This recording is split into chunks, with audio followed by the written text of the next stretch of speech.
Disclaimer, इस story के किसी भी हिस्से को वास्तविक जीवन की घटनाओं या लोगों के साथ जोड़ने का प्रयास नहीं करना चाहिए। यह स्टोरी केवल मनोरंजन और शैक्षिक उद्देश्यों के लिए बनाई गई है। चैप्टर 1, जहां अंत से आरंभ होता है। स्थान: नर्मदा घाटी, मध्य प्रदेश। आहना और देवांश की जोड़ी अब तीर्थयात्रा पर थी। पर यह कोई धार्मिक यात्रा नहीं थी। ये थी आत्मिक सफाई की यात्रा। उनका पहला पड़ाव नर्मदा घाट, जहां सदियों पहले एक रहस्यमय संत ने आत्माओं को बांधने की कला को जन्म दिया था। गांव के लोग आज भी डरते थे उस घाट से। कहते हैं, रात को वहां काला यज्ञ होता है, जहां आत्माएं कैद नहीं, बेची जाती हैं। घाट के पास एक लड़की मिली, भूरी। उसके शरीर पर सैकड़ों ताबीज, आंखों में डर और आवाज में कंपन। तुम वही हो ना? वो आना जिसने अंगद को खत्म किया? देवांश सतर्क हो गया। तुम्हें कैसे पता? भूरी ने एक थैली आगे बढ़ाई। उसमें एक राख थी। ये अंगद की राख है, लेकिन इसमें आत्मा बची हुई है। आहना सन्न रह गई। क्या? भूरी ने आंखें ऊपर उठाईं। ये राख उसके शिष्य ने चुराई थी, और अब वो अंगद को दोबारा जीवन देने की कोशिश कर रहा है, लेकिन इस बार किसी और शरीर में। स्थान परिवर्तन: भूमिगत मंदिर, कालीकुंड। एक रहस्यमय युवक, रौनक, जिसके माथे पर त्रिशूल का चिन्ह है, घंटों तक बैठा एक मंत्र बोल रहा था। पुनर्जन्माय आत्मसंक्रमणाय नमः। और उसके सामने अंगद की राख। अचानक राख से एक काली चमक उठी, जिसने रौनक की आंखों में समा ली। वो चीखा, लेकिन उसके चेहरे पर मुस्कान थी। अब अंगद सिर्फ एक तांत्रिक नहीं, अब वो तांत्रिक देवता है। मेरा शरीर, उसका निवास। उधर देवांश और आहना घाट पर। देवांश ने कहा, अगर ये सच है, तो युद्ध अब सिर्फ शक्ति का नहीं, बल्कि शरीर और आत्मा के मिश्रण का है। आहना ने चुपचाप एक लाल रेखा मिट्टी में खींची। इस बार अगर अंगद लौटा, तो उसे आत्मा से नहीं, प्रलय से मिटाऊंगी।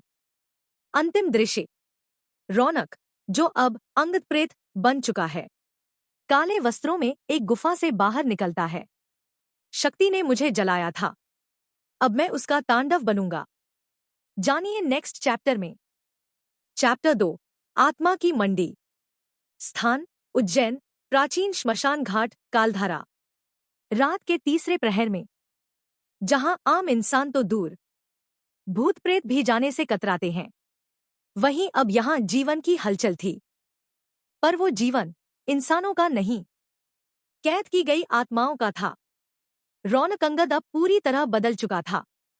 उसकी आंखें काली नहीं, अब जली हुई राख की तरह धधकती थीं। उसने अब एक नया साम्राज्य खड़ा करना शुरू किया था। आत्मा मंडी, जहां इंसानों की आत्माएं उनके शरीर से अलग कर दूसरों को बेची जा रही थी। एक योद्धा की आत्मा एक राजा के लिए, एक मासूम की आत्मा किसी वृद्ध अमीर के लिए, और ये सौदा तंत्र मंत्र और सोने के बदले होता था।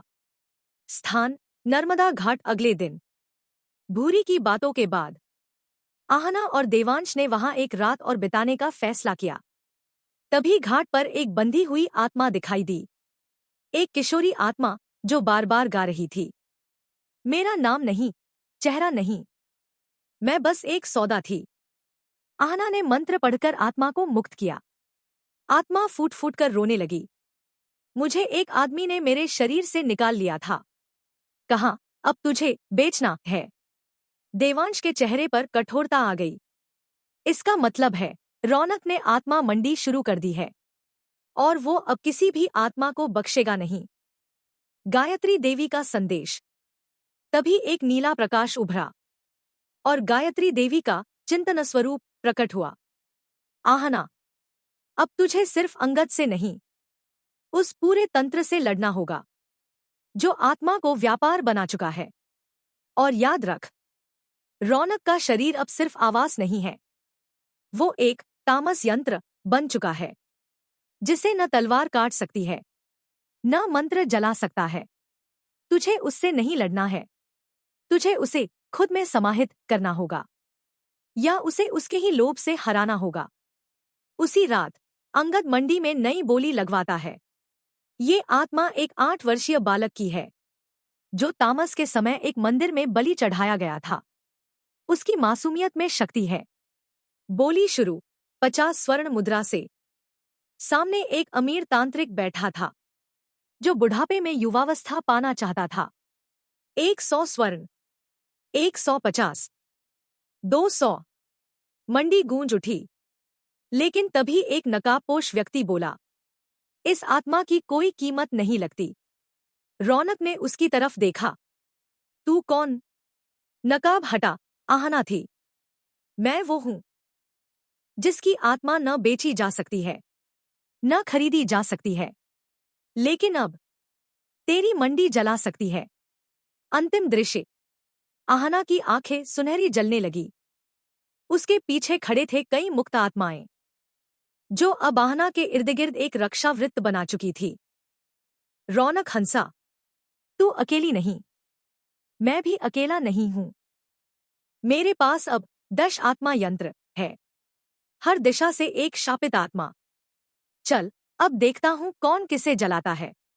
जानिए नेक्स्ट चैप्टर में। चैप्टर 3, जब आत्मा 2 हिस्सों में बंटती है। स्थान: आत्मा मंडी, तामस वृत्त के नीचे भूमिगत बाजार। चारों ओर आत्माएं कैद थी। कभी इंसानी थी, अब व्यापार की वस्तु थी। बीच में खड़ी थी आहना। उसके पीछे स्वतंत्र आत्माओं का घेरा था, और सामने था रौनक, अब अंगद का आवास। रौनक ने अपने चारों ओर तंत्र से खींची गई आत्माओं से 10 आत्मा यंत्र को सक्रिय कर दिया। हर आत्मा एक दिशा की थी।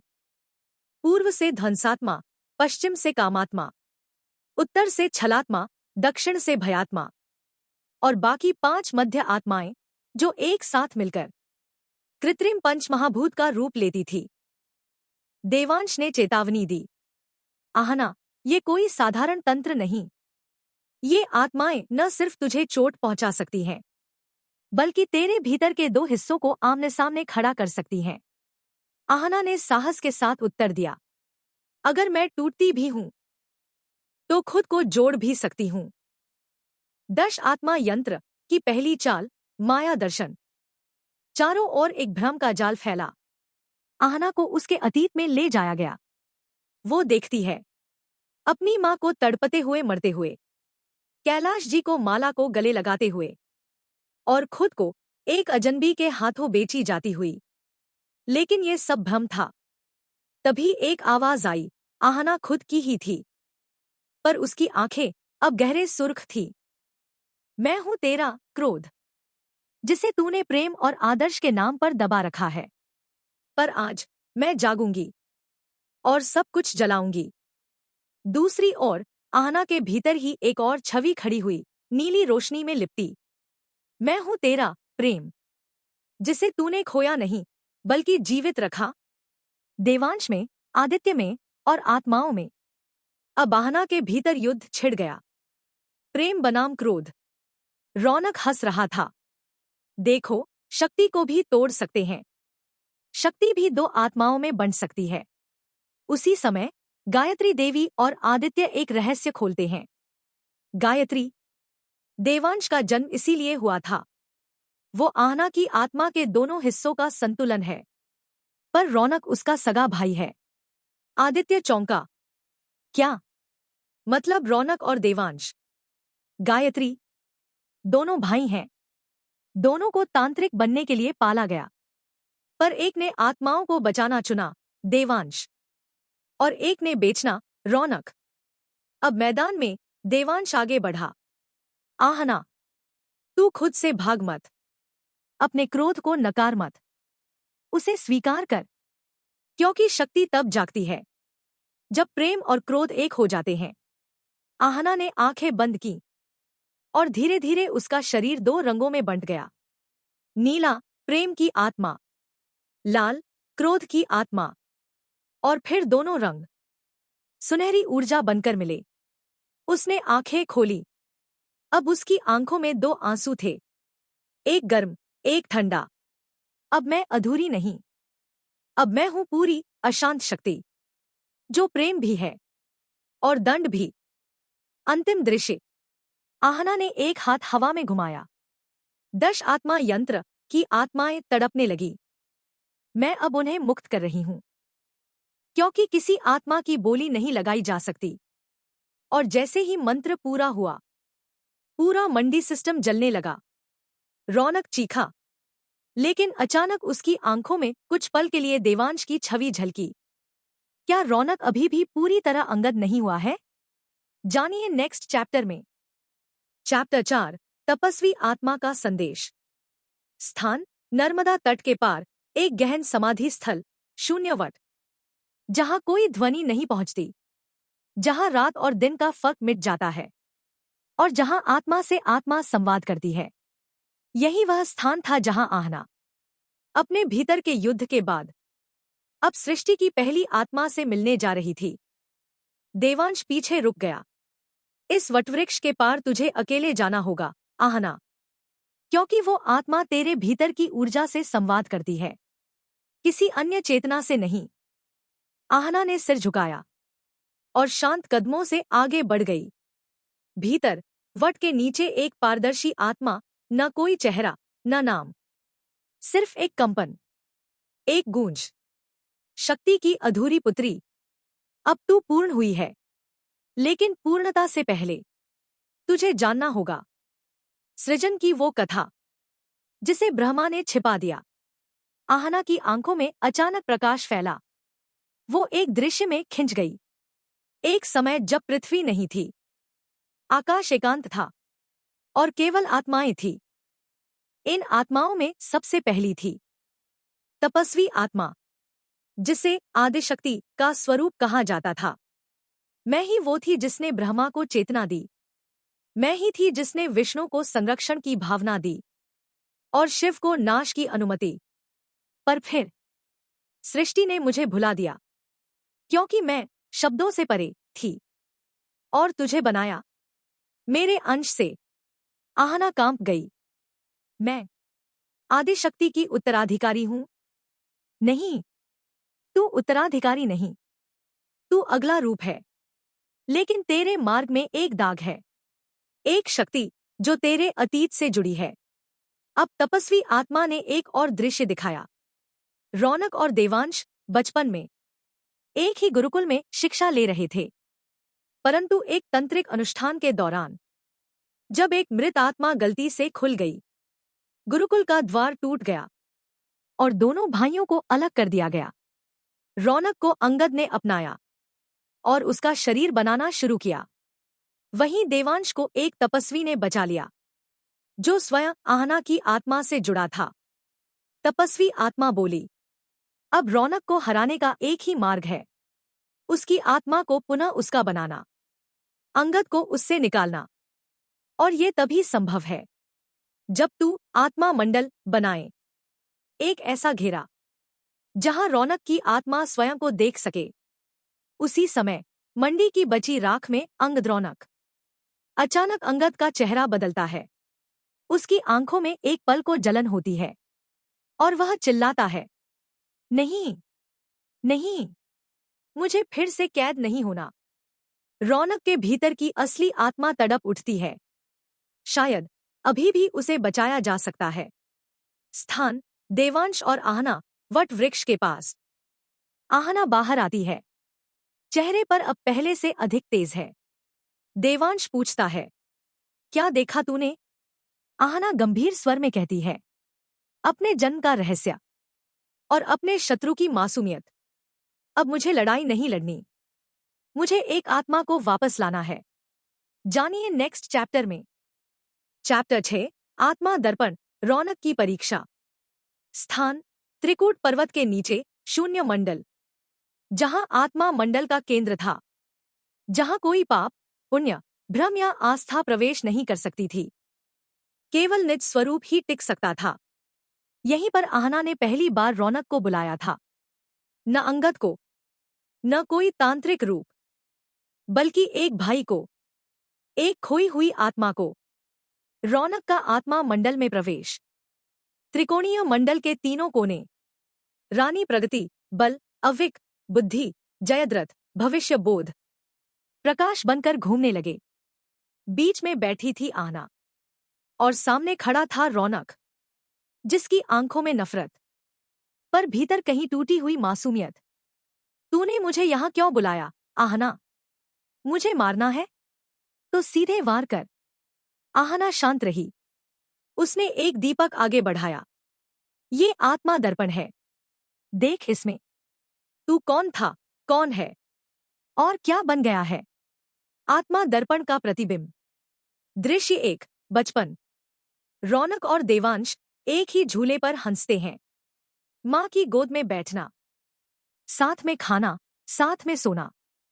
फिर गुरुकुल में प्रवेश, जहां अंगद का काला तांत्रिक प्रवेश हुआ और वह आत्माओं की बोली लगाने लगा।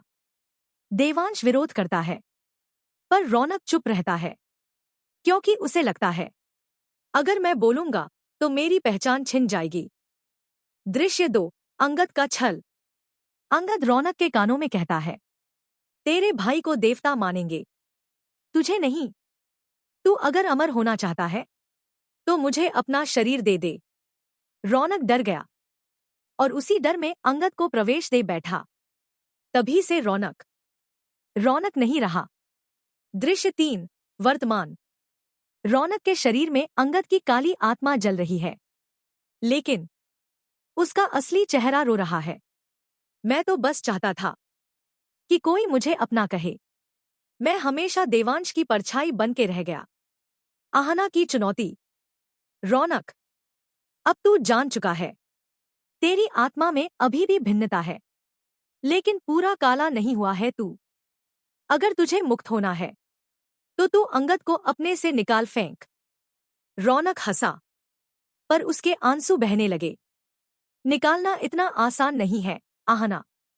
अंगद अब मेरी सांसों में है, मेरे रक्त में बहता है। मेरे आत्मा के तंतु उससे उलझ चुके हैं। तभी आत्मा मंडल में देवांश प्रवेश करता है। भाई, ये शब्द सुनकर रौनक कांप उठा। देवांश ने आगे कहा, तू मेरी परछाई नहीं था, तू मेरा आरंभ था। अगर तू न होता तो मैं, प्रकाश, क्या जानता? अब मैं अपनी आधी आत्मा तुझे देता हूं, ताकि तू अंगद से लड़ सके। आत्मा विस्थापन का अनुष्ठान। देवांश ने अपनी हथेली काटी। उससे निकली सुनहरी आत्मा को वह रौनक के हृदय में छोड़ता है। रौनक चीखता है। अंगद भीतर से दहाड़ता है, नहीं, ये क्या कर रहे हो तुम? मैं अमर हूं, मैं अमर। लेकिन आत्मा मंडल के प्रकाश में अंगद की आत्मा चटकने लगती है और अंततः रौनक गिरता है, कंपाता हुआ, पर मुक्त। अंतिम दृश्य। रौनक की आंखों से आंसू बहते हैं। वह पहली बार शांत है। क्या मैं फिर से जी सकता हूं? आहना मुस्कुराती है। अब तू जी नहीं सकता, अब तू किसी और को जीवन दे सकता है। रौनक सिर झुका देता है। देवांश की आंखें भी नम थी। दोनों भाई पहली बार स्वयं के रूप में मिले थे। जानिए नेक्स्ट चैप्टर में। चैप्टर 7, समय का युद्धघोष। स्थान, आत्मा मंडल से बाहर, एक अस्थायी शांति। रौनक अब होश में है। अंगद की आत्मा उसके शरीर से निकाल दी गई है और आहना, देवांश, गायत्री और 3 आत्मिक योद्धा सब इस शांति को महसूस कर रहे हैं। लेकिन शांति ज्यादा देर तक नहीं रहती। कहीं दूर एक काले खंडहर में अंगद की आत्मा हवा में भटक रही है, पर वो शांत नहीं, बल्कि विक्षिप्त और प्यास से भरी। मुझे शरीर चाहिए, मुझे फिर से सत्ता चाहिए। तभी एक आवाज आती है, तो ले, मैं तुझे समय दूंगा, लेकिन इसकी कीमत तुझे देनी होगी, अपने अस्तित्व से भी बड़ी। अंगद चौंकता है। सामने एक धुंधली परंतु बेहद शक्तिशाली आत्मा प्रकट होती है, जिसकी आंखों में कोई रंग नहीं, सिर्फ शून्यता है। नाम, कालिका, समय की संरक्षक आत्मा। कालिका का प्रस्ताव, तू आत्मा मंडल से बाहर है अंगद, पर अगर तू मुझे सहयोग दे तो मैं तुझे सिर्फ शरीर नहीं, वक्त में पीछे जाकर इतिहास बदलने की ताकत दे सकती हूँ। एक बार फिर तू आहना के पहले जन्म में जाकर उसे वहीं खत्म कर सकता है जहां वो पैदा हुई थी। अंगद हंसने लगता है। अगर मैं समय के साथ खेलूं तो इतिहास मेरा दास बन जाएगा। कालिका मुस्कराई। लेकिन एक शर्त है, अगर तू असफल हुआ तो तेरा अस्तित्व काल के साथ मिट जाएगा। वहीं दूसरी ओर गायत्री देवी का संकट संदेश। रात्रि के तीसरे प्रहर में आहना के सामने एक चमकती सीप खुलती है। उसमें गायत्री देवी का क्षीण चेहरा दिखता है। आहना, अब अगला युद्ध आत्माओं से नहीं, काल से है। एक शक्ति, कालिका, ने अंगद को समय का द्वार दिखाया है। अगर उसने इतिहास में प्रवेश कर लिया तो वह न केवल तुझे बल्कि तेरे पहले जन्म, तेरे आत्मा मंडल और तेरे अस्तित्व को मिटा सकता है। आहना की तैयारी। काल प्रवेश अनुष्ठान। अब आहना को करना होगा एक ऐसा अनुष्ठान जो समय की सीमाओं को तोड़ सके। देवांश, रौनक और 3 आत्माओं की मदद से वह एक चक्र बनाती है, कालपथ चक्र, जिसके केंद्र में बैठकर वो अपने अतीत में प्रवेश करेगी।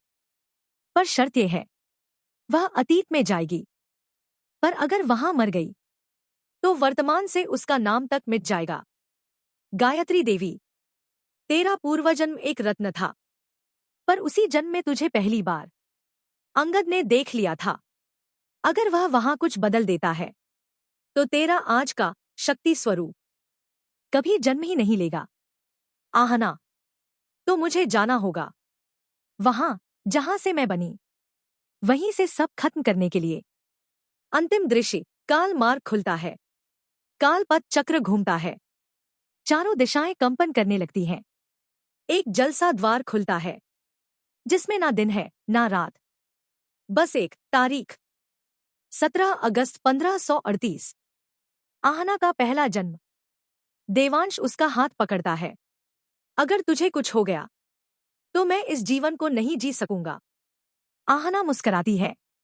तो चल, साथ चल, शायद तेरी आत्मा ही मेरी ढाल बन जाए। और दोनों समय में प्रवेश करते हैं जहां उनका स्वागत करेगा एक छोटी सी बच्ची जो स्वयं आहना है।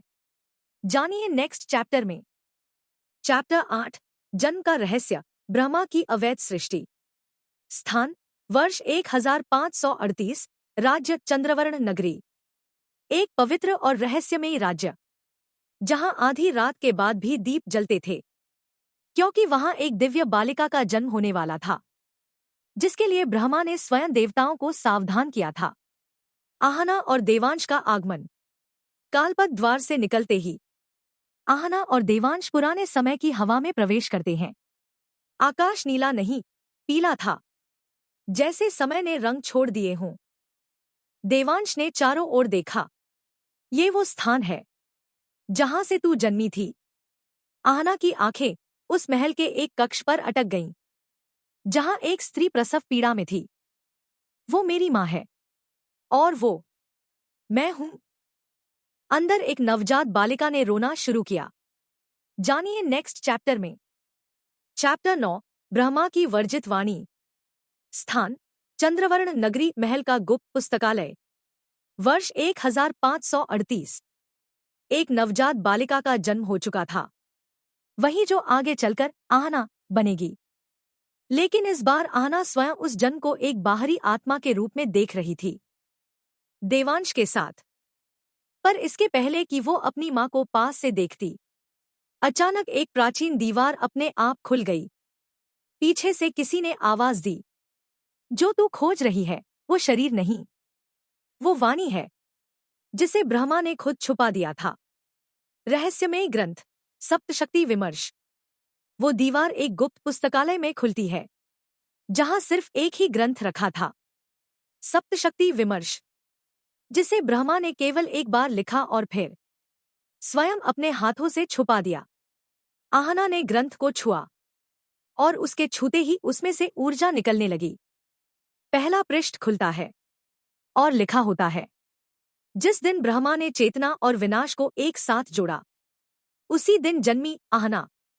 उसका जन्म सृष्टि का संतुलन नहीं, सृष्टि की चुनौती था ब्रह्मा की गुप्त योजना। ग्रंथ में आगे लिखा होता है, देवताओं ने शक्ति को मांगा, लेकिन ब्रह्मा ने शक्ति और तांडव का संगम बनाया। एक ऐसी आत्मा जो करुणा और क्रोध दोनों का केंद्र बने। पर देवताओं ने इसे स्वीकार नहीं किया और उसे पृथ्वी पर फेंक दिया ताकि वो मानव के रूप में जन्म ले। लेकिन उसके बीच में ब्रह्मा की विद्रोही रचना रहे। आहना सन्न रह जाती है, तो मैं सिर्फ एक इंसान नहीं थी, मैं ब्रह्मा की विद्रोह से जन्मी चेतना हूं। देवांश उसकी ओर बढ़ता है, इसलिए तुझमें बाकी आत्माओं से अलग शक्ति है, इसलिए तू आत्मा मंडल बना सकी। लेकिन तभी कुछ बदलने लगता है। आकाश की दिशा बदल जाती है, घंटियां बिना किसी हाथ के बजने लगती हैं। देवांश कहता है, हमें यहां से निकलना होगा। हमने समय की वर्जित गूंज छेड़ दी है। लेकिन आहना पीछे देखती है और देखती है कि कनिका वहां खड़ी है। तो तुम यहीं से आई थी, कनिका? कनिका हंसती है। तुम मुझे अपनी सहेली समझती रही, पर मैं भी कालिका की छाया थी। मुझे भेजा गया था ये देखने कि तुम कब इस ग्रंथ को छुओगी। अब अंगद को समय की रेखा दिख चुकी है। अब खेल शुरू होगा, समय का पुनर्लेखन। वही समय अंगद प्रवेश करता है कालिका चक्र में। कालिका एक काले जल के ऊपर खड़ी है।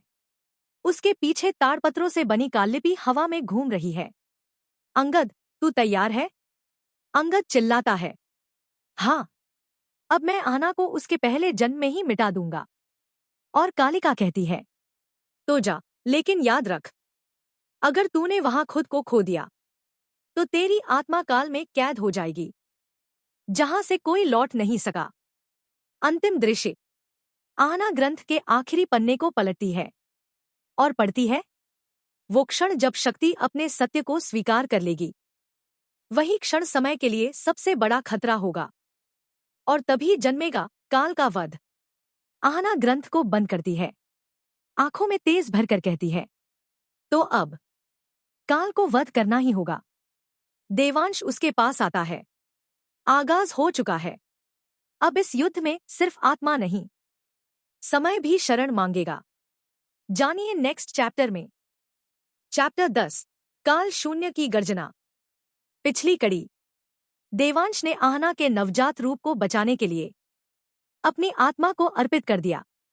अंगद हार कर रणभूमि से फेंका गया, लेकिन युद्ध खत्म नहीं हुआ, क्योंकि समय अभी टूटा नहीं था, वो बदल रहा था। स्थान काल शून्य, समय के परे एक अधूरी रचना, जहां न भूत है, न भविष्य, न प्रकाश, न अंधकार, सिर्फ एक कंपन जो हर चेतना को चुनौती देता है। अंगद को वहीं फेंका गया था। उसकी आत्मा अब ठोस नहीं रही, बल्कि टूटने लगी थी। उसके चारों ओर समय की दीवारें चटक रही थी, और वहां खड़ी थी कालिका, मुस्कुराते हुए। कालिका का खुलासा, तू सोचता था तू शक्ति है? नहीं अंगद, तू सिर्फ मोहरा था। असल में मैं चाहती थी आहना की चेतना पूर्ण हो, तभी तो मैंने तुझे भेजा, ताकि वो जागे। अंगद चौंका, तो तूने मेरा उपयोग किया?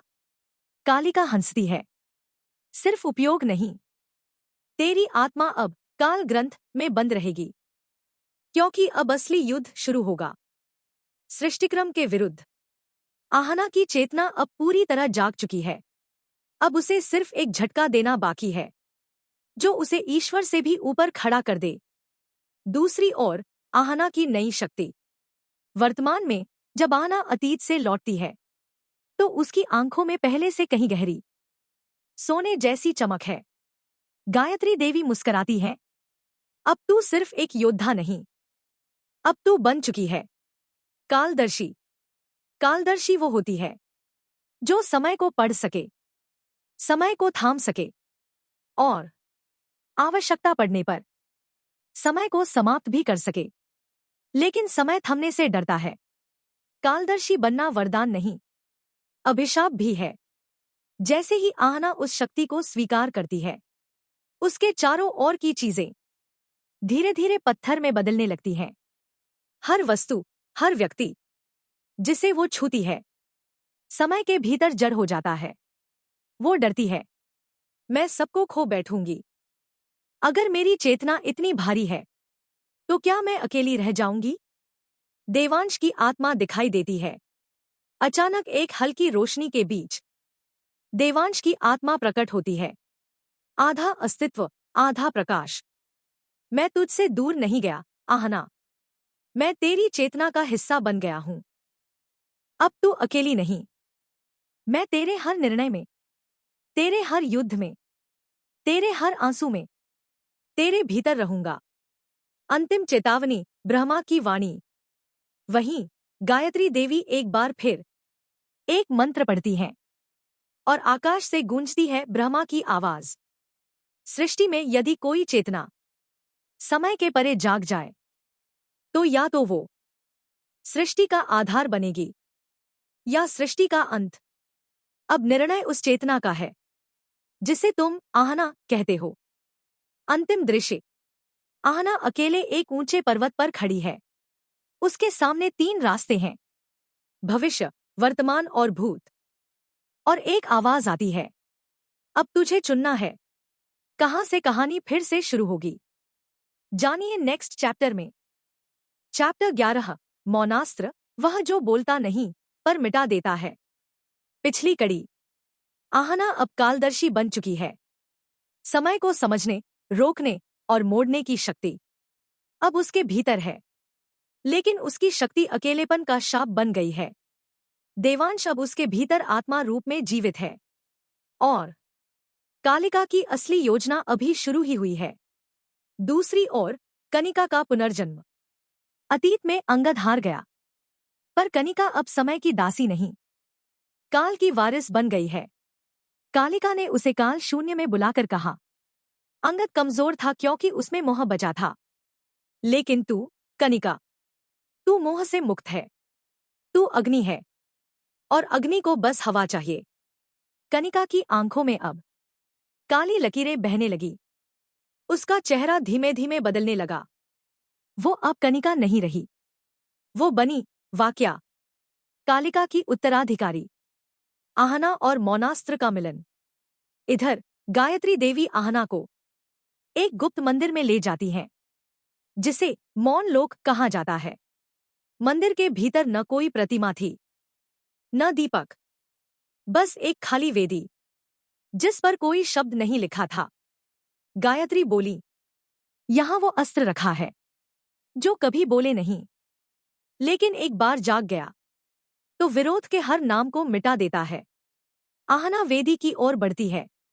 जैसे ही उसका हाथ आगे बढ़ता है, वेदी के ऊपर एक आकृति उभरती है, शून्य के आकार की। और तभी हवा में गूंजती है एक आवाज, तू जो मौन में प्रवेश कर सके, वही मौन को हथियार बना सकता है। आत्मा की अग्नि परीक्षा। अचानक चारों ओर घना अंधकार छा जाता है। हर आवाज बंद, हर आहट शांत। आहना देखती है, वो अब एक शून्य में खड़ी है, जहां उसका अपना डर उसके ही रूप में सामने आ खड़ा होता है। तू खुद को शक्ति कहती है, तू तो खुद अपनी ही भावनाओं की बंदिनी है। तेरे भीतर जो मोह है, वही तुझे मौनास्त्र से दूर रखेगा। आहना चुप रहती है। बस एक आंसू उसकी आंखों से गिरता है, और उस आंसू से एक प्रकाश फूटता है। मौनास्त्र जागता है। उस आंसू की बूंद गिरते ही शून्य का आकार पूर्ण हो जाता है, और उस वेदी से निकलता है मौनास्त्र। न कोई तलवार, न शस्त्र, बल्कि एक पारदर्शी ऊर्जा जो हवा की तरह अदृश्य है, पर जिसका कंपन हड्डियां भी तोड़ सकता है। गायत्री देवी की आंखों में गर्व है। अब तू तैयार है। अब तेरे पास वो अस्त्र है जिससे तू बिना युद्ध के भी संपूर्ण विनाश कर सकती है। अंतिम दृश्य, वाक्या की चुनौती। काल शून्य में कनिका अब पूरी तरह वाक्या बन चुकी है। वो अपना हाथ उठाती है और कहती है, अब मैं आहना को नहीं मारूंगी। मैं उसकी आत्मा को उसके ही भीतर कैद करूंगी। और जब चेतना चेतना से लड़ेगी, तब जन्म होगा अविनाशी अंधकार का, और उसके पीछे एक छाया खड़ी हो जाती है, खुद कालिका। अब खेल अंतिम चरण में है। जानिए नेक्स्ट चैप्टर में। चैप्टर 12, चेतना युद्ध, जब आत्मा आत्मा से टकराती है। पिछली कड़ी। आहना को प्राप्त हुआ मौनास्त्र, एक ऐसा अस्त्र जो दिखाई नहीं देता, पर जिस क्षण चलाया जाए वह आत्मा के मूल को तोड़ देता है। वही कनिका अब वाक्या बन चुकी है, कालिका की उत्तराधिकारी, और उसने ऐलान कर दिया है अब युद्ध आत्माओं का होगा, जिसमें कोई शरीर नहीं बचेगा। आहना का पहला प्रयोग मौनास्त्र का। मौनास्त्र कोई तलवार या अग्निबाण नहीं था। ये एक ऐसी ऊर्जा थी जो सिर्फ उसके भाव में प्रवेश करती थी, जो खुद को भीतर से खो चुका हो। गायत्री देवी आहना को मौन कक्ष से बाहर ले जाती हैं, जहां उसके सामने खड़ा है एक व्यक्ति, मनोहर, जो पहले कालिका का भक्त था और अब एक आत्मा भक्षक बन चुका है। गायत्री कहती है, इस पर प्रयोग कर, लेकिन याद रख, मौनास्त्र को चलाते वक्त तू रोए, डरे या डगमगाई तो तू भी उसी में समा जाएगी। आहना ने अपनी आंखें बंद की, अपने अंदर का करुणा भाव जगाया और मौनास्त्र को सांस के रूप में छोड़ा। एक धीमी ध्वनि हुई, ना पुकार, ना चीख, ना रोशनी, बस मौन। और मनोहर की आत्मा धीरे धीरे राख में बदल गई। चेतना युद्ध की घोषणा। कालिका और वाक्या अब कालदर्पण के सामने खड़ी थी। वाक्या ने अपनी हथेली खोली। उसमें एक छवि थी, आहना की चेतना। इस बार हम उसके शरीर पर नहीं, उसकी आत्मा की परतों पर वार करेंगे। जब उसकी चेतना में ही भ्रम होगा, वो खुद को ही पहचान नहीं पाएगी, तब वो खुद से हार जाएगी। कालिका ने कहा, तो शुरू कर। चेतना युद्ध। चेतना युद्ध का पहला प्रहार। आहना शांत थी। वो ध्यान मुद्रा में थी। देवांश की आत्मा उसके पास थी। पर तभी उसके भीतर की चेतना में एक कंपन हुआ। उसने आंखें बंद की और खुद को एक अलग जगह पाया। वो खड़ी थी एक मैदान में, जहां 4 आहना खड़ी थी। हर आहना कुछ कह रही थी। 1, तू सिर्फ एक भ्रम है। 2, तेरा जन्म ब्रह्मा की गलती है। 3, तू अकेली रह जाएगी। 4, देवांश अब तुझमें नहीं, तेरे विरुद्ध है। वो डर गई। उसका सिर घूमने लगा। ये क्या है? ये सब मैं ही क्यों? और तभी एक हंसी गूंजी। वाक्या की, तू अपनी चेतना को ही नहीं जानती, तो मौनास्त्र कैसे चलाएगी? देवांश की आत्मा हस्तक्षेप करती है। जब आहना की चेतना डगमगाने लगी, देवांश की आत्मा रोशनी बनकर प्रकट हुई। वो बोला, तू ये मत देख कि सामने कौन है। तू ये सोच कि तू क्या है। तू मौन नहीं, तू नाद है। तू भ्रम नहीं, तू ब्रह्मा की चुनौती है। और जो चेतना खुद को समझ ले, उसे कोई भ्रम हरा नहीं सकता। चेतना से युद्ध, चेतना से उत्तर। आहना ने अपनी आंखें बंद की और मौन नहीं, इस बार नाद से वार किया। उसके भीतर की पहली आवाज धीरे धीरे शांत हो गई। दूसरी छवि करुणा से पिघल गई। तीसरी उसके आंसुओं से धुल गई। और चौथी देवांश के नाम से टूट गई। आहना फिर से अकेली खड़ी थी। अब न कोई आवाज, न कोई छाया, बस एक वाक्य, मैं हूं। यही पर्याप्त है। अंतिम दृश्य। वाक्या कालदर्पण को तोड़ देती है। ये कैसे हो गया? उसकी चेतना इतनी स्थिर कैसे हो गई? कालिका मुस्कराती है, क्योंकि जो आत्मा खुद को माफ कर दे, उसे कोई हरा नहीं सकता। जानिए नेक्स्ट चैप्टर में।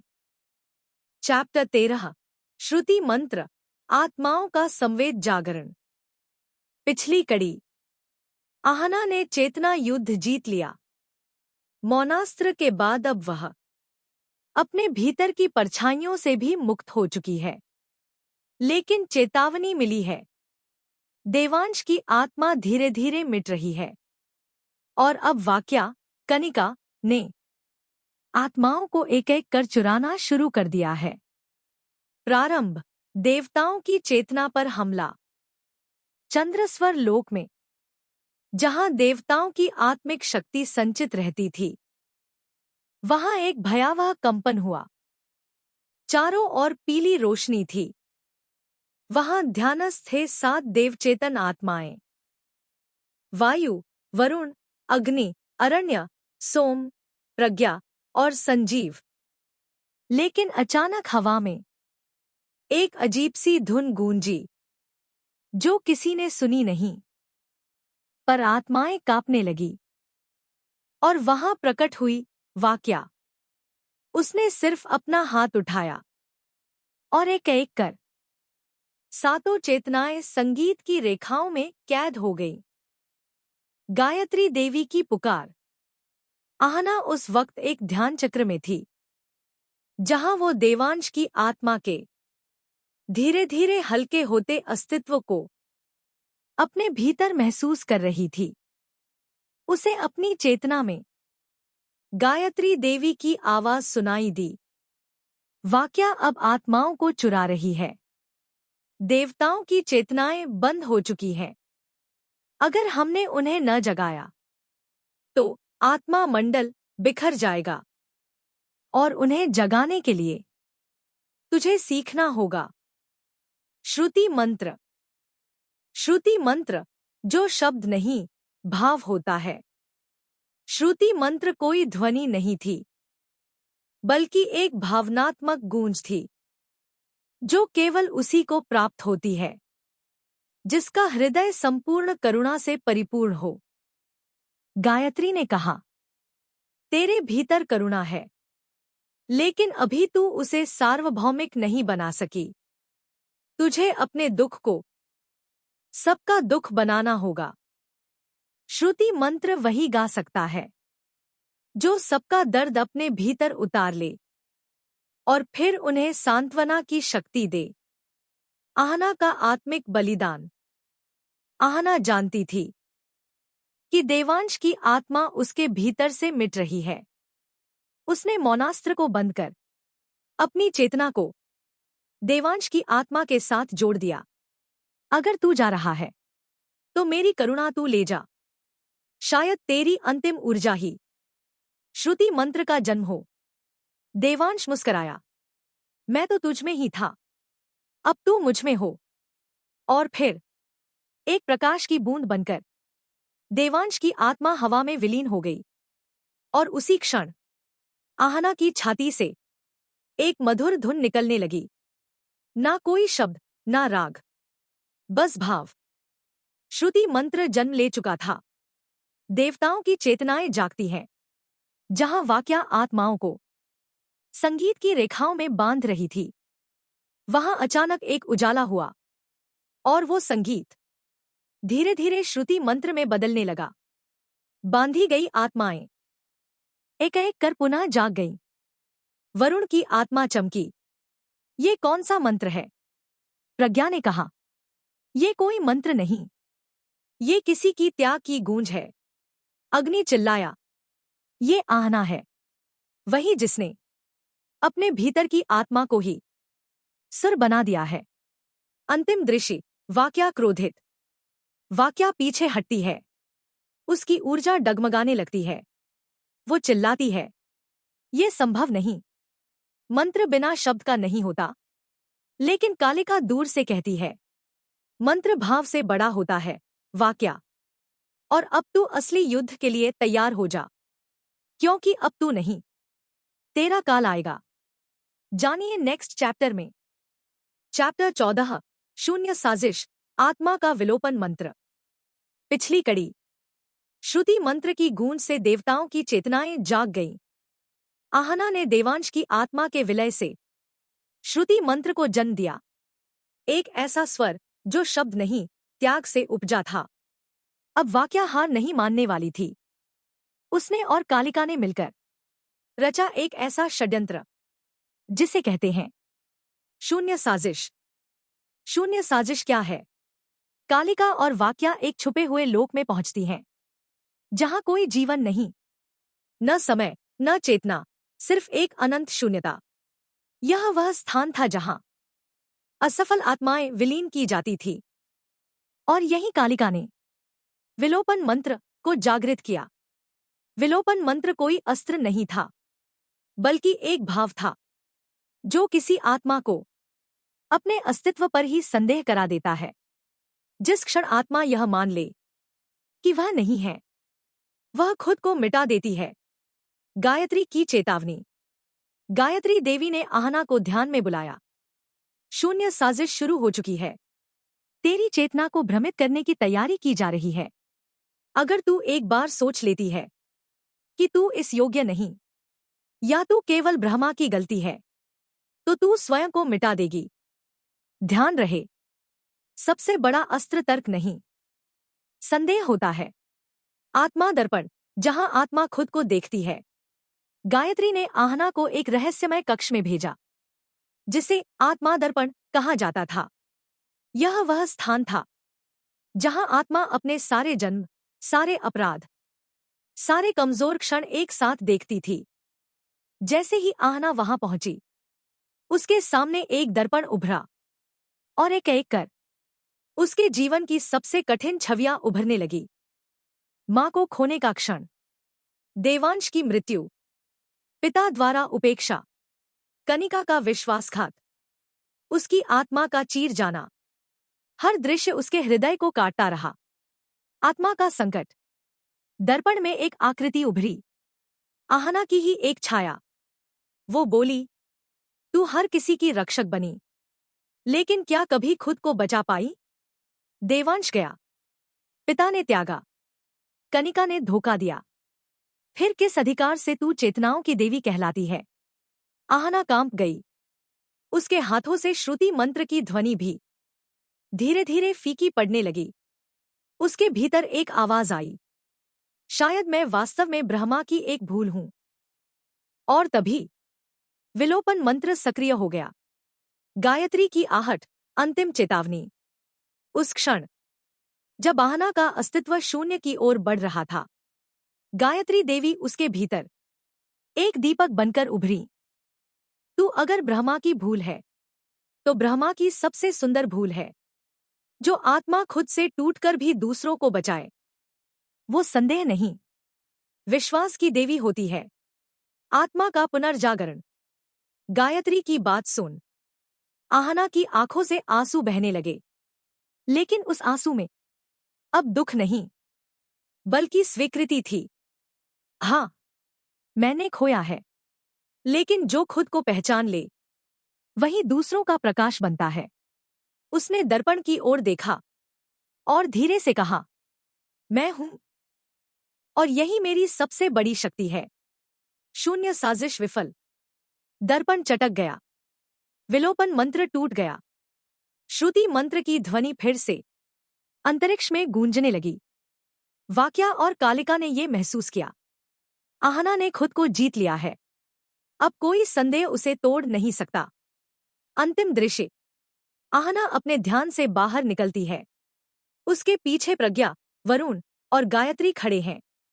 प्रज्ञा कहती है, अब तू तैयार है, वाक्या को नष्ट करने के लिए नहीं, बल्कि उसे दिखाने के लिए कि आत्मा जब खुद को समझ ले, तो वो किसी भी अंधकार को उजाले में बदल सकती है। जानिए नेक्स्ट चैप्टर में। चैप्टर 15 आत्मावृक्ष, चेतना का मूल स्रोत। पिछली कड़ी। आहना ने विलोपन मंत्र को पराजित कर अपने अस्तित्व को स्वीकार लिया। उसने सिद्ध किया कि स्वीकृति संदेह से बड़ी होती है। अब वाक्या के पास एक ही विकल्प बचा है, अनादि विध्वंस। और इस विनाश को रोकने के लिए आहना को पहुंचना होगा आत्मा वृक्ष तक, जहां हर आत्मा की जड़ छुपी है। आत्मा वृक्ष वह जहां सबका आरंभ होता है, चेतना लोक से बाहर एक छुपा हुआ स्थान है, जहां समय से पहले भी एक वृक्ष था। उसका नाम था अंतर्बोधि।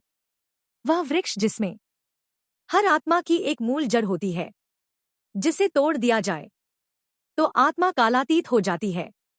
आहना को गायत्री देवी ने वहीं भेजा। वहां तेरी आत्मा की जड़ है और वही देवांश की चेतना का अंतिम स्पर्श भी बचा है। पर संभल कर जाना, क्योंकि वाक्या अब वहीं हमला करने वाली है। आत्मा वृक्ष के द्वार पर आहना जैसे ही वहां पहुंची, हर दिशा में धुंध थी। एक वृक्ष जो जमीन को नहीं, आकाश को जड़ देता था। वृक्ष के हर पत्ते से चेतनाओं की गूंज निकल रही थी। हर पत्ता एक आत्मा था, हर टहनी एक जन्म। आहना वहां पहुंची जहां एक नीला पत्ता हल्का सा कंपन कर रहा था। देवांश की चेतना, देवांश की चेतना का पुनर्जन्म। जैसे ही आहना ने उस पत्ते को छुआ, एक हल्की रोशनी उसके भीतर समा गई। आंखों के सामने अंधकार छा गया और उसे एक चित्र दिखाई दिया। एक नवजात बच्चा, जिसकी आंखें देवांश जैसी थी, पर चेहरा अनदेखा। वृक्ष की आवाज गूंजी, तेरी चेतना की सबसे बड़ी करुणा अब जीवन बन गई है। यह बालक तेरे हृदय से जन्मेगा। आहना घबरा गई। क्या मैं मां बनने वाली हूं? नहीं, तू जन्म नहीं देगी, तू पुनर्जन्म को मार्ग देगी। ये चेतना तुझसे होकर संसार में उतरेगी। वाक्या का आगमन, अनादि विध्वंस की शुरुआत। उसी क्षण वृक्ष के ऊपर एक काली रेखा पड़ी। वाक्या आसमान से अंधकार की रेखाओं में उतरती है। उसके चारों ओर मंत्र शून्य प्रेत तैर रहे हैं, जो आत्माओं की जड़ों को कुतरते जा रहे हैं। वाक्या चिल्लाई, तेरा आत्मावृक्ष अब मेरा होगा आहना। मैं सबके अस्तित्व को समय से बाहर फेंक दूंगी। और फिर उसने अनादि विध्वंस मंत्र पढ़ा। यत्र आत्मा न स्थिता तत्र लोकम भूच्यते। जहां आत्मा नहीं ठहरती, वहां सृष्टि मिट जाती है। आहना का उत्तर, चेतना की रक्षा। आहना भागती नहीं, वो अपनी दोनों हथेलियां वृक्ष पर रखती है। श्रुति मंत्र एक बार फिर गूंजता है, लेकिन इस बार उसमें देवांश की चेतना भी है। वृक्ष से एक तेज रोशनी निकलती है। हर पत्ता, हर शाखा नीले प्रकाश से भर जाती है। प्रेत चीखते हैं। वाक्या पीछे हटती है। ये कौन सी शक्ति है? कोई श्रुति इतना तेज नहीं गाता। गायत्री देवी की आवाज गूंजती है। ये श्रुति नहीं, मुक्ति का स्वर है, जो त्याग से पैदा हो। वो किसी भी विध्वंस से बचाव नहीं, पुनर्निर्माण करता है। अंतिम दृश्य, चेतना का वंश। आहना चेतनावृक्ष के नीचे बैठ जाती है। उसके हाथ में अब एक नीली ज्योति है, देवांश की पुनर्जन्मी चेतना। वृक्ष की टहनियों से एक कोपल टूटती है और उसमें जन्म लेता है एक शिशु, जो आहना को पहचानता है, मुस्कराता है और आहना कहती है, अब तू नहीं गया, तू फिर से मेरे पास है। जानिए नेक्स्ट चैप्टर में। चैप्टर 16, स्मृति वेदना, जब बीते जन्म खोलते हैं सत्य। पिछली कड़ी, आहना ने आत्मावृक्ष को बचा लिया। देवांश की चेतना ने एक शिशु रूप में पुनर्जन्म लिया और अब वह आहना की गोद में है। लेकिन वाक्या अब भी पीछे नहीं हटी। उसने एक आखिरी चाल चली है, जिसे कहा जाता है चेतना ग्रंथ का अपहरण।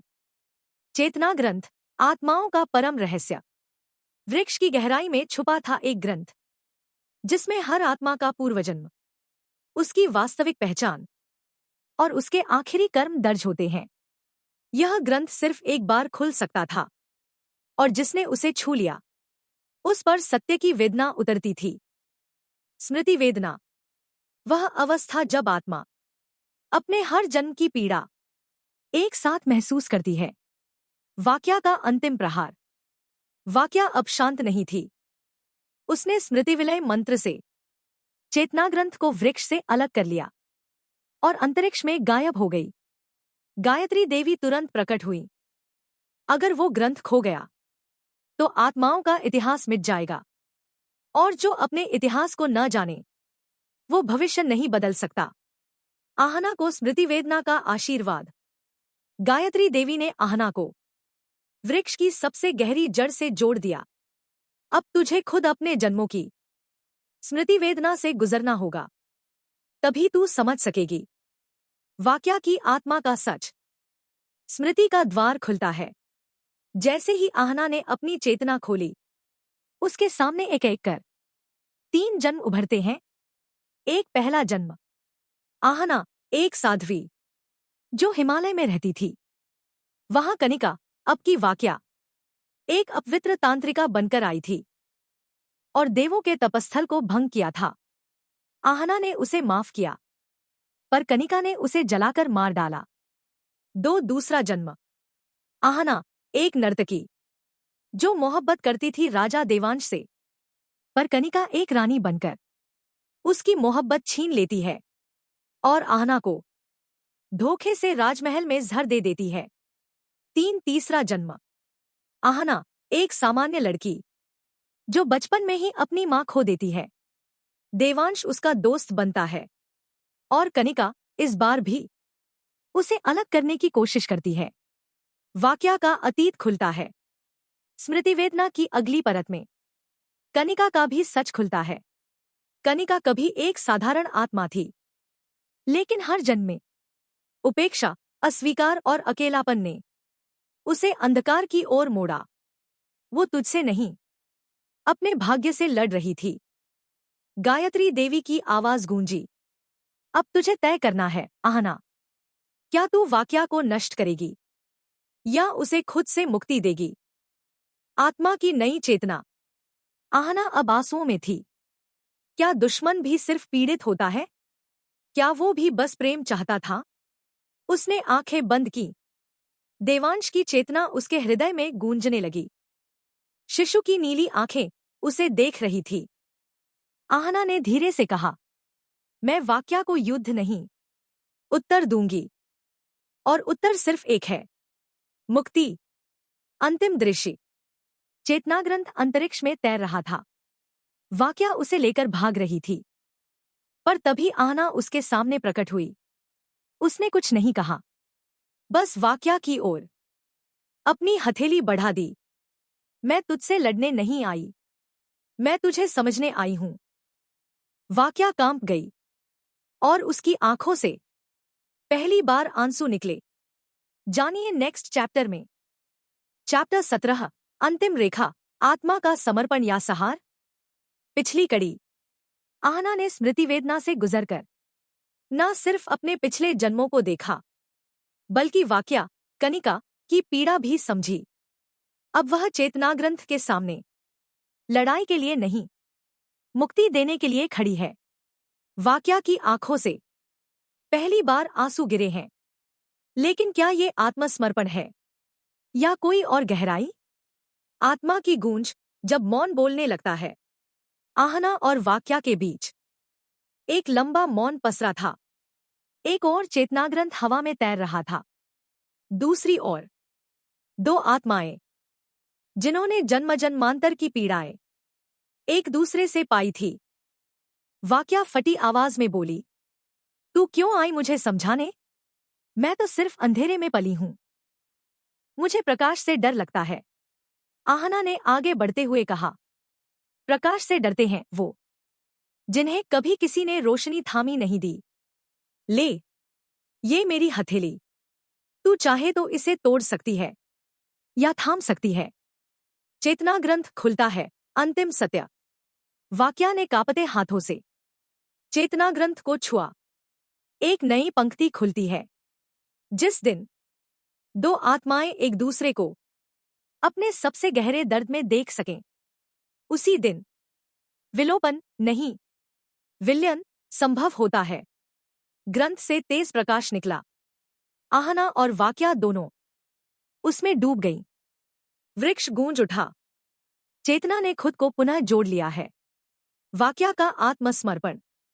वाक्या ने अपनी काली साड़ी को उतारकर वृक्ष के नीचे रख दिया। उसके कंधे से अंधकार की छाया हटने लगी। उसने आहना से कहा, मुझे क्षमा नहीं चाहिए, सिर्फ मौन चाहिए, जहां मैं खुद को फिर से सुन सकूं। आहना ने सिर झुकाया, फिर उसकी दोनों आंखों में देखा। तू अब आत्मा है, ना राक्षसी, ना देवी, बस तू। वाक्या धीरे धीरे विलीन हो गई, किसी आत्मा की शुद्धतम रेखा में। पुनर्मिलन। देवांश और आहना। चेतना ग्रंथ ने अब अंतिम आशीर्वाद दिया। देवांश की चेतना, जो अब शिशु रूप में थी, धीरे धीरे बड़ा होने लगा। कुछ क्षणों में वह एक नवयुवक था, जिसकी आंखों में वही प्रेम, वही करुणा और वही आत्मा की गहराई थी। वो मुस्कुराया और बोला, तू हमेशा ही मुझे बचाती रही। आज क्या मैं तुझे थाम सकता हूं? आहना ने उसकी ओर देखा और बस एक शब्द कहा, अब। कोई जन्म नहीं चाहिए, बस तू चाहिए। अंतिम दृश्य, एक नई शुरुआत। वृक्ष की हर टहनी पर एक नई पत्ती उगी। हर आत्मा को उसका सत्य वापस मिला। गायत्री देवी प्रकट हुई और बोली, जब आत्मा खुद को स्वीकार ले, जब शत्रु भी शुद्ध दिखने लगे, जब जन्म पीड़ा नहीं, पुनर्निर्माण बन जाए, तभी सृष्टि में संतुलन आता है। अंतिम चैप्टर, जब आत्मा ने प्रेम चुना। पिछली कड़ी, आहना ने वाक्या को युद्ध से नहीं, समझदारी और करुणा से हराया। वाक्या ने आत्मसमर्पण किया। चेतनाग्रंथ की अंतिम पंक्ति प्रकट हुई और देवांश ने पुनर्जन्म के बाद अपनी चेतना वापस पाई। अब प्रश्न यह है, क्या यह वास्तव में अंत है, या आत्माओं की यात्रा का एक नया प्रारंभ? धरा पर उतरते देव। वर्षों बाद उत्तराखंड की पहाड़ियों में एक साधारण सा गांव है, जहां एक छोटा सा स्कूल है, एक नीली छत और एक महिला, जिसे बच्चे दीदी माँ कहते हैं। वो आहना है। अब कोई देवी नहीं, न योद्धा, बस एक शिक्षिका, जो हर आत्मा को उसकी चेतना से जोड़ना चाहती है। देवांश, अब आरव। उसके साथ एक युवक है, आरव, जो गांव में जड़ी बूटियों से लोगों का इलाज करता है। कभी कभी वो लंबी चुप्पी में आहना को देखता है और दोनों की आंखों में वही पहचानी हुई चेतना की लहर उभरती है। चेतना ग्रंथ अब बंद हो चुका है। वृक्ष अब मौन है, उसकी टहनियां स्थिर हैं, जैसे सृष्टि ने एक बार के लिए विश्राम लिया हो। गायत्री देवी अब ब्रह्मलोक लौट चुकी है। कालिका, जो पहले वाक्या की सहयोगी थी, अब हिमालय में तपस्विनी बन चुकी है, एक रहस्यमयी आत्मा। लेकिन उसी स्कूल के पीछे एक बूढ़ी औरत हर शाम बैठती है। वो बच्चों की कहानियां सुनती है, लेकिन उसकी आंखों में हर जन्म की थकान है। कभी कभी वह हवा से कहती है, मैंने देखा उन्हें लड़ते हुए, मैंने देखा उन्हें टूटते हुए, लेकिन सबसे बड़ा चमत्कार था जब उन्होंने एक दूसरे को माफ किया। कोई नहीं जानता वो कौन है, लेकिन वो कहानी की साक्षी आत्मा है, जो जन्म जन्म तक बस देखती रही, अब शांति में जी रही है। अंतिम शब्द।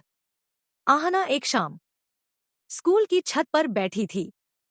आरव, देवांश, पास आकर बोला, क्या तुम्हें कभी अपनी शक्ति की याद आती है? आहना मुस्कुराई और बोली, शक्ति वही होती है जो किसी को हराने के लिए नहीं, थामने के लिए उपयोग हो। आरव उसकी हथेली पकड़ता है। फिर हम इस बार किसी जन्म की प्रतीक्षा नहीं करेंगे। यही जीवन, यही प्रेम। चांद मुस्कुराता है, पेड़ की शाखाएं हिलती हैं, आत्माएं मौन है, लेकिन उस मौन में एक पूरी गाथा की गूंज है। समाप्त, लेकिन चेतनाएं कभी समाप्त नहीं होती।